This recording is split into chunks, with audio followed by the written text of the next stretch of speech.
আমি চিৎকার করে কাঁদিতে চাহিয়া করিতে পারিনি চিৎকার, বুকের ব্যথা বুকে চাপায়ে নিজেকে দিয়েছি ধিক্কার।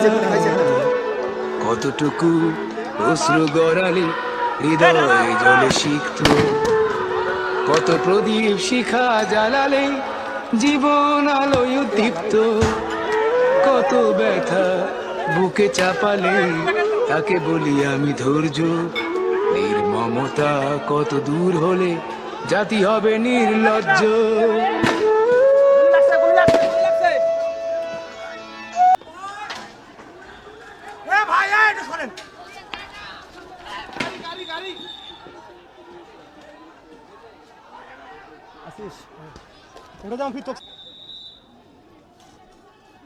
নাজুম ভাই, এদিকে এদিকে।